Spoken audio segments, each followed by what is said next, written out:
15 दिन आपके पास बचे हुए हैं। अब ये 15 दिनों में है ना, एक एक सेकंड, एक एक मिनट आपके लिए बहुत इंपॉर्टेंट है। यकीन मानिए, इस 15 दिनों में मेरे भाई इंसान का दिमाग इतना ज़्यादा एक्टिव हो जाएगा कि जो आप एक तरीके से जीएस पूरा का पूरा महीने भर में आपको याद नहीं होता था ना, मैं बता रहा हूँ पूरे के पूरे 1 घंटे में, 2 घंटे में जो है आपका पूरा का पूरा जो जीएस है वो याद हो जाएगा। मैंने खुद फील किया है। जैसे कॉलेज टाइम में हमारे साथ क्या होता था कि 6 महीने का सिलेबस इंसान 6 दिनों में करना शुरू कर देगा। क्यों? क्योंकि प्रेशर हो जाता है कि बस तेरे पास ये आखिरी 6 दिन ही बचे हुए हैं तेरे अपने युद्ध लड़ने के लिए। तो ये छोटी छोटी बातों को समझो।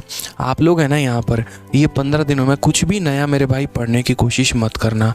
कोई नया टॉपिक मत उठाना, कोई भी नया टॉपिक। मान लो किसी का मन हुआ हम ज्योमेट्री उठा लेते हैं, मत करना ऐसा काम, ठीक है। ये 15 दिनों में आपको क्या करना है, तो ये आखिरी के 15 दिनों में मेरे भाई दबा के रिवीजन करना है। जितना ज़्यादा हो सकता है उतना ज़्यादा रिवाइज करना है, ठीक है। जीएस में मेरे भाई जितना नया टॉपिक पढ़ सकते हो उतना पढ़ो। कहने का मतलब स्टैटिक जितना लपेट सकते हो, जितना ख़त्म कर सकते हो उतना ज़्यादा ख़त्म करो मेरे भाई, ठीक है। उसके अलावा यहाँ पर जो है दबा के मॉक टेस्ट दिया करो। मॉक टेस्ट आप लोगों को डेली देना ही देना है। देखो दोस्त, यहाँ पे इस बात को समझना, मैं ऐसा व्यक्ति हूँ, ठीक है। मैं ये नहीं बोलूँगा मैं ही ऐसा व्यक्ति हूँ, बहुत सारे मेरे से ऊपर सफल लोग हैं, बट लेकिन मैं ऐसा व्यक्ति हूँ जिसने 2 चीज़ें अपने ज़िंदगी में देखी है। एक अपने आप को सफल होते और एक दूसरे को सफल होते। मेरा खुद का स्कोर अगर आप देखेंगे, प्री में मैथ में 50 में 50, इंग्लिश में 50 में 50, रीजनिंग में 50 में 50, ये मेरा रॉ स्कोर है। CHSL में ऑल इंडिया रैंक 114, CGL में एक्साइज इंस्पेक्टर सेलेक्टेड हूँ। IB जैसे कई सारे पेपर निकाल रखे हैं, IBCDS। उसके अलावा आज मेरे सारे स्टूडेंट ये पेपर्स निकालते हैं। कोई इनकम टैक्स इंस्पेक्टर है, कोई MEA में है, कोई आपका IB में है, कोई दिल्ली पुलिस में है, अलग अलग एक डिपार्टमेंट में है। जब मैं उनसे बातें करता हूँ ना, तो काफ़ी सारी बातें निकल के आती हैं और कई ऐसी चीज़ें होती हैं जो कॉमन होती हैं, जो एक टॉपर फॉलो करता है।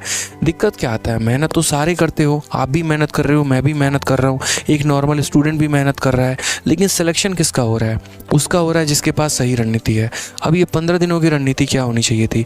ये 15 दिनों में अगर हम आपकी जगह पर होते, ऑनेस्टली बता रहे हैं, सबसे पहले तो हम यहाँ पर एक चार्ट पेपर लेकर आते, 5 रुपये का जो कार्डबोर्ड, जो अक्सर हम किया करते थे अपने समय में, ठीक है। 5 रुपये का एक बड़ा वाला जो शीट आता है ना, पीला नीला कलर में जो मिलता है, वो ला के और उसके बाद वहाँ पर लिख देंगे कि मेरा कितना टॉपिक मेरे भाई पेंडिंग है, ठीक है।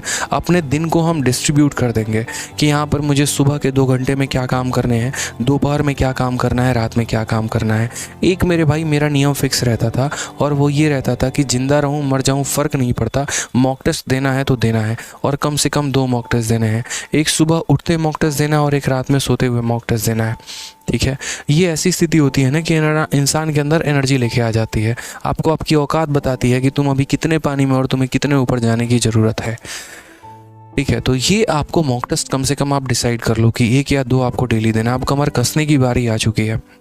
जितना करंट अफेयर, जितना स्टैटिक, जितना कुछ लपेट सकते हो ना, उतना लपेटो मेरे भाई। और कोशिश करो यहाँ पर कि जितना ज़्यादा रिवीजन कर पाओ उतना बेहतर है, ठीक है। जैसे आप लास्ट के 6 मंथ के करंट अफेयर को एक ही चैनल पकड़ो, कोई दिक्कत नहीं है, लेकिन उसी वीडियो को कम से कम 2-3 बार देख के जाना। स्पीडी वाली मैगजीन अगर खरीद के लेके आ रहे हो मार्केट में तो उससे बेस्ट कुछ भी नहीं है, लेकिन कम से कम जितने पढ़ना उसको 2 बार पढ़ना। वोकैबुलरी जितना पढ़ना उसको 2 बार पढ़ना। सेक्शनल अगर कोई पेपर दे रहे हो तो सेक्शनल पेपर को तरीके से रिवाइज करना। जो कमियाँ हो रही हैं उसको सीख लेना। तो हर एक सब्जेक्ट, आपका वीक पॉइंट आपको पता होगा। हो सकता है यार किसी बच्चे का सिनोनिम जो है ख़त्म है, 1 वर्ड बहुत अच्छा है, किसी का 1 वर्ड बहुत ख़त्म है तो सिनोनिम अच्छा है, तो वो आपको अपना जो है वो वीक पॉइंट यहाँ देखना होगा, इन 15 दिनों में नोट करना होगा।